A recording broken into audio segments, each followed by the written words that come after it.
Shalom Aleichem, everybody. Today I want to talk to you all about the kingdom of David HaMelech. When Shmuel Hanavi crowned King David as king, King David was given an everlasting kingdom, a kingdom that will be forever. And you could ask yourself, how could it be that King David was given a kingdom that will last forever? His dynasty will last forever. Right now, we don't see a king in a revealed way. But the answer is that this kingdom is still alive. It's alive and well. It's here. It's just not revealed, and it's not yet it hasn't been fully activated, so to speak. I'll explain this by saying that in every generation there is a King David of the generation. There is a Moses of the generation, meaning there's one person in every generation that this person is the representative of David HaMelech, so to speak, or he is the king of the generation. But he needs the people to reach the place where they're able to merit. When the Jewish people do tshuva, when they return to Hashem to the point where they are worthy, they are meritorious, then this person who was there, like there's this type of person in every generation, and then that person, if he in the generation merits it, he will be crowned as king. Because as you know, the nation gives strength to the king, and of course the king gives strength to the nation.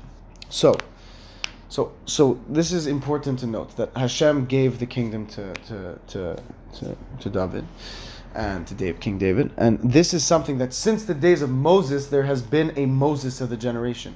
We say that King David, meaning because the kingdom comes from King David, but even before King David there's always been a Nasi Ador, a leader of the generation.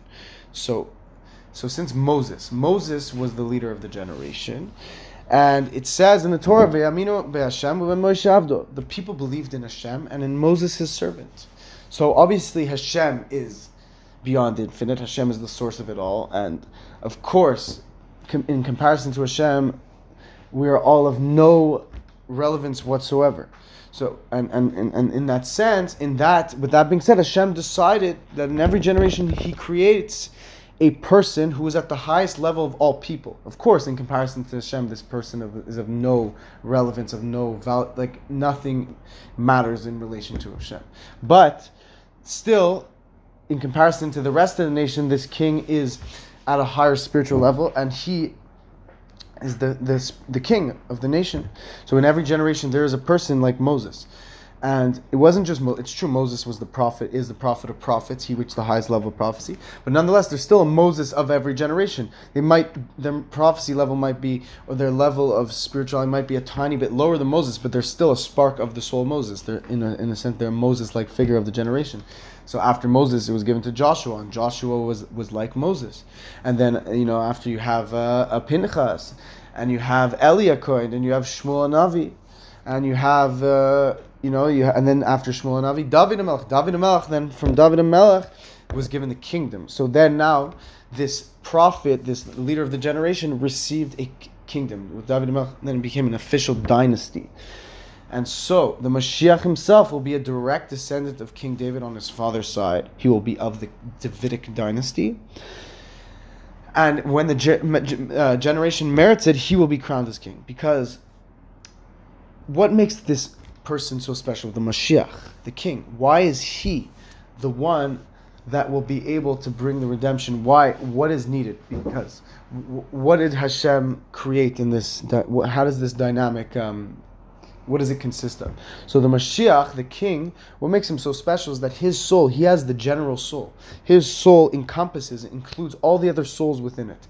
That's the beauty of the Moshiach, is that a regular king of flesh and blood, of course the Moshiach is a king of flesh and blood, but a king of the average king that we see, like a king of the nations, not the Jewish nation, but like the kings we see on the earth today, the kings we saw in the past. Every other king besides the Jewish king, they're just a king, they're just a person. They're leading over their other people. They're not a part of the other people. They don't feel completely one with the other people. But the Mashiach, he will. Mashiach, since he's the anointed one, he's chosen by Hashem, he's been formed, created in this sense, for Hashem put him here with the qualities that he within him includes every other soul of every other person. So when he meets another Jew, he'll talk to this Jew, and he'll know exactly what this Jew is thinking, what he's feeling. He'll feel him. He'll relate to him as if he's a part of himself. And he'll be able to tell him what he needs to hear to connect him to Hashem. So the thing is that the Mashiach helps people connect to Hashem. He's the ultimate teacher, the ultimate rabbi, where he's going to meet someone. He's going to teach them such secrets of the Torah that he'll be able to connect them and bind them to our Creator. And he'll even do such a good job that the Goyim, the Gentiles, the righteous Gentiles will come too. They'll return to Hashem. They'll crown Hashem as God. They'll take Hashem as their God. They'll accept the Moshiach as the Moshiach. So that's another proof of when this happens, that the Gentiles will also be involved, and they play a huge role in the redemption. They have a portion in the redemption as well. It's prophesied in the book of prophets. And so it's important to note that there is a Mashiach of every generation, and the last generation will crown the Melech HaMashiach, the King Mashiach, when it will become actualized. And I believe we are extremely close. And don't ever despair. Whatever you see happening in the world, this is Hashem's plan, this is Hashem's goal. And Hashem is planning to bring about the days of Mashiach. We have to recognize that whatever is going on is a part of this process. And when we see it in a positive light and we try to focus on the good, and we realize how quickly the world can change, how quickly Hashem is shifting things for something big that's coming. When we become conscious of this, we're bound to get excited. We're bound to feel a connection and awe of Hashem. And it's important to note that when Mashiach comes, we'll be completely bittul to Hashem. Mashiach will come. People will realize that the world will be compatible, and Hashem's infinite light will shine into the world, and everybody will be obsessed with connecting to Hashem. The greatest possible pleasure you can imagine, in comparison to the pleasure that's waiting for us when Hashem brings the days of Mashiach, that pleasure that you can imagine is not even considered a pleasure in comparison to the days of Mashiach.